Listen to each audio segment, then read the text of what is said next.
Magandang umaga po, maupo tayo lahat. Brigadier General Del Rosario, please give the troops tigas pahinga.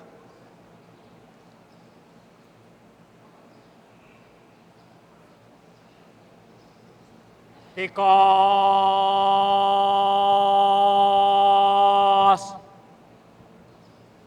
Ha!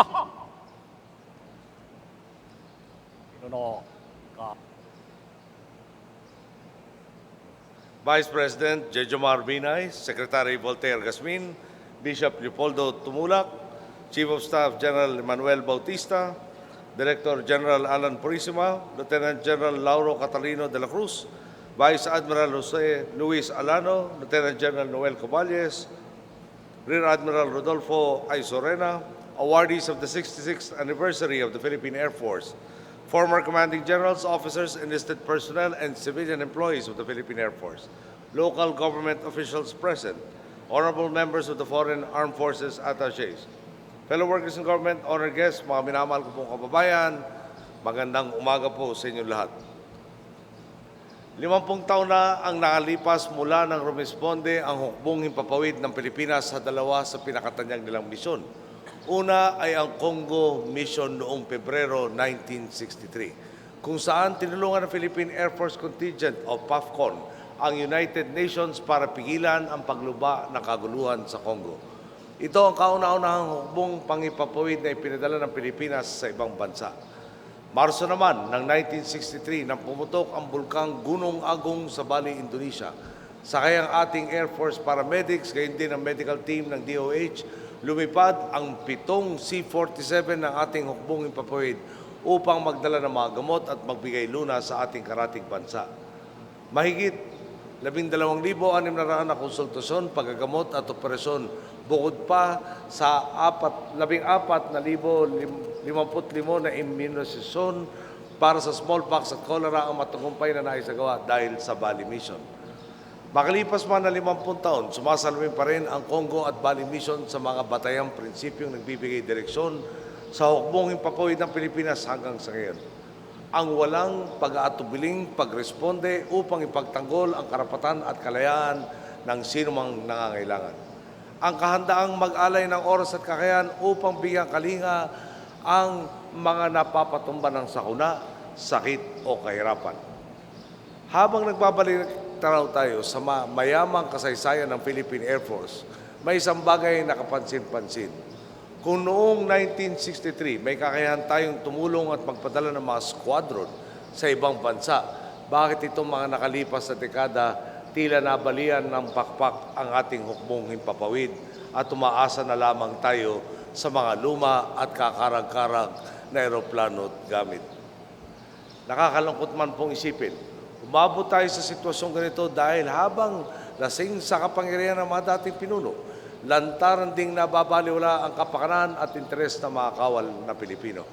Ngayong umaga, sa pagdiriwang natin ng ika-66 na anibersaryo ng hukbong himpapawid ng Pilipinas, bagong mukha ng gobyerno at bagong dangal ng kasundaluhan ang umaharap sa mundo.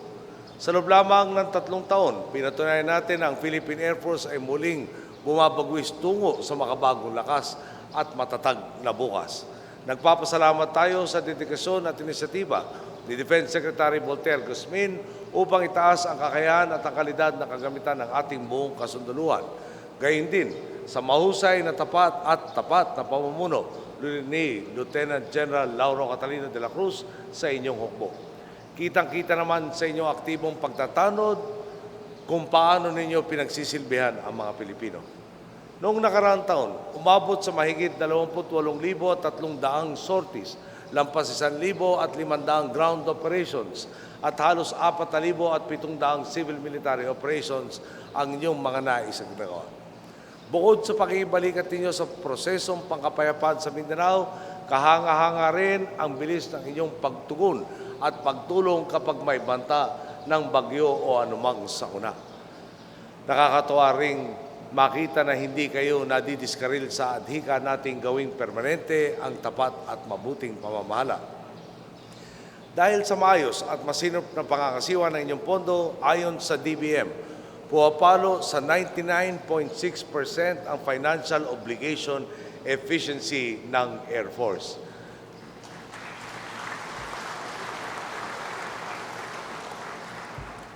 Bilib din po tayo sa 14th Maintenance Wing na sa kauna-unahang pagkakataon ay matagumpay na kinumpuni at pinagana ang isang C-130 transport aircraft. Congratulations! Congratulations po sa ISO certification na iginawad sa inyo dahil dito. Mulat po tayo sa makasalukuyang limitasyon ng ating sandatan.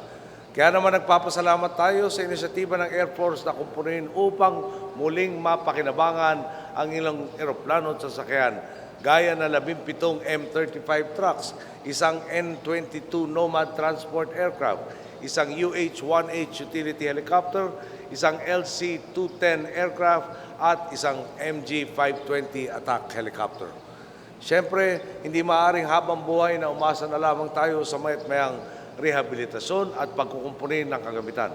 Sa tuwing lumilipad ang Air Force, nakataya sa kalidad ng ating mga aeroplano, hindi lamang ang tagumpay ng kanilang misyon, kundi ang mismong buhay ng ating mga sundalo. Kamakailan lang, bumaksak ang OV-10-630 Bronco, lulan ang dalawa sa ating mga kawal. Kasalukuyan pa rin pong nagaganap ang search and retrieval operations at makakaasa po ang pamilya ng mga piloto sa karampatang tulong at suporta ng inyong pong gobyerno. Ang ganitong mga pangyayari nga mismo ang iniiwasan natin simulat sa pulpa. Kaya naman, nakatutok tayo sa modernisasyon ng ating pambansang tanggulan. Mantakin po niyo, sa unang 19 na buwan ng ating termino, halos pantayan ng mahigit 28 bilyong pisong inala natin para sa AP Modernization Program, ang 33 bilyong pisong pondo ng programa sa nakalipas na 3 administrasyon. At dahil sa pagsasabatas ng New AFP Modernization Act, 75 bilyong pisong pondo ang mailalaan natin sa tanggulang pambansa sa susunod na 5 taon. Asahan po ninyo, bago tayo bumaba sa pwesto, tumatanod na sa ating himpapawid ang mga makabagot modernong kagamitan gaya ng lead-in fighters, long-range patrol aircraft, close air support aircraft, light-lift fixed-wing aircraft, medium-lift aircraft, attack helicopters, combat utility helicopters, air defense radars, at flight simulators. Nananalig ako sa pagsasanib ng mga pagkilos ng pamahalaan upang gawing mas moderno ang inyong mga pangangailangan at ang panibagong dangal at kumpiyansa ng taong bayan sa ating kasunduluan. Talagang magiging abot langit ang serbisyong atid ng hukbong himpapawid ng Pilipinas.